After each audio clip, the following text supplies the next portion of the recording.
Good morning, everyone. This is Deborah with Hello My Garden, and showing you, well, today is actually a strangely kind of warmish, very windy. This wind is kicking tail right now.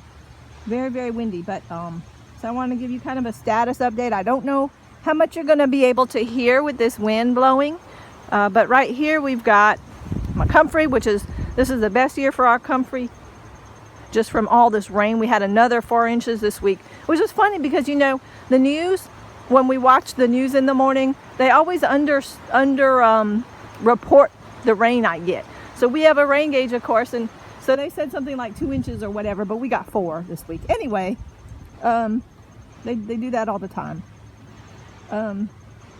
So, and snow too. They underreport the snow. Anyway, so you're looking at chrysanthemums. And they didn't flower this year, which I knew this was a really bad place for them because it's under a light. We have our street lamp. And so I'm gonna have to move them. I really don't want to because I like this spot for them, but they're just not gonna. Oh, I got one flower. Look at that. Got one little flower right there. One little chrysanthemum. Oh, there's a few over there. There's a handful of them over there in the back. How am I gonna get back there? Okay, let's go around. There's a few of them. That's nice. Okay. So we got a few little chrysanthemums. Not too many.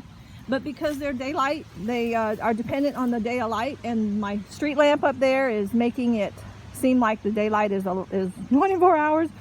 So they're not really flowering. And we're going to get into frost this week again. We had a night or two of frost last week before. I think it was 3 nights of light frost. So we're going back into cold weather this week and a hard freeze. So I don't think they're going to be very happy with that. So I'm going to have to move them. Not real happy with it, and I don't know where I'm going to put them. But so I'm going to have to move those. Comfrey popping up. Love the comfrey popping up everywhere. And a little bit of fennel here. So this is that passion flower. Like I said, I think it's cerulean over here, and it takes over everything. I'm going to have to cut it down. It actually is quite cold hardy, but it doesn't have, you know, flavorful fruit. But I think that it is, what do you call it? I think it is pollinating my maypop up front, and that one does have fruit. Really good fruit, actually. It's just that the seeds are super hard, so I don't, kind of something you just eat for the flavor, but it's not going to fill you up. Okay. Grapevine. And we have this pumpkin is still kind of surviving. Not super well, but it's surviving. But it did have another pumpkin popped over here that kind of got big in a couple days right here. I'm going to harvest it later. See? This little pumpkin. So we eat the pumpkins young, just like squash. Or we also wait till it's bigger and we'll eat it like a pumpkin, but we usually eat it like squash. Uh-oh, looks like there might be a pickle bug in there. Or cucumber beetle. Oh, there's another pumpkin over there. Okay, we missed a lot of them. Or 2 of them. Okay, so another big surprise. Oh, my husband is planting garlic here. So we've got the 2 of us are 2 different gardening styles, but we work it out. He measures. He's got, he's pretty systematic and measures and everything. I just throw it down. Wherever I feel like it.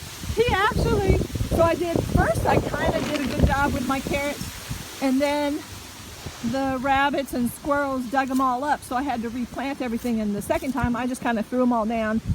My husband actually, once they started to come up, he actually pulled them all up and replanted them more systematically, because I had them all growing up clumped together. So anyway,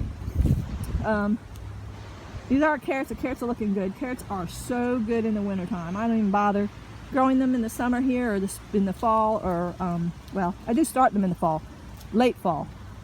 But yeah, carrots are sweet in the winter. So they're not ready for picking yet, but it won't be too long. But it's not much point anyway until they get some really cold temps to really turn them sweet. So But there is a big surprise I want to talk to you all about. Okay, so I went to the grocery store yesterday. I went to a co-op, a small co-op grocery store, and look what I found. The Baker Creek seed catalog is already out. And because I don't have a whole lot of followers or a whole lot of viewers, I'm not worried about revealing that information because I don't want everybody to know that it's already out, because you know there's a big run on seed buying and all that kind of stuff, and people are buying seeds out in their COVID, adventures or whatever, the hoarding type of thing. So, but the new catalog's out, and so I'm super excited. I'm gonna go through it.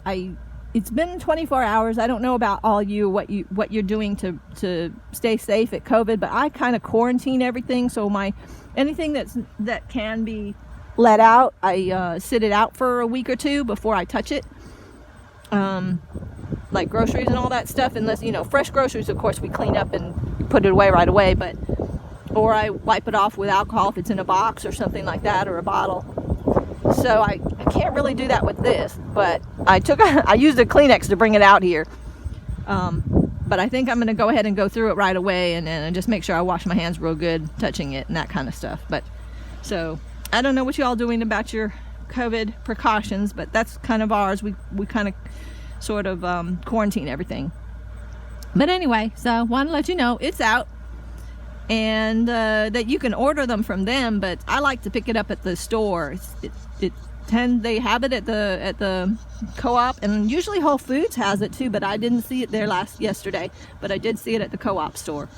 So super excited about that. Love this catalog. Of course, it's a purchase catalog. This is not a free catalog. They do have a free smaller one that they mail out, but this one was actually $12.95. It looks like it says. For me, it's worth the money. It's just such a beautiful thing, and it has articles in there too. So anyway, ooh, let's see. So mint, this is mint. I do want to show this lacinato, Rudbeckia laciniata. Sorry, it is what's the other word for it? I forget the other word for it. Anyway, it's an edible flower. I forget the other name. I wish I could remember what it is. Sochan. Okay, it's Sochan. They call it Sochan. But the Latin is Rudbeckia laciniata, and it is edible. They used to, I think the Cherokee Indians, from what I have been advised, or what I've read, is that they ate it as a spring green. And so I put it in here, and it is a perennial, and we'll see how it does. I wanted to put it out front, but I couldn't. I walked out there, I just couldn't figure out a spot for it. I'm really bad about picking spots.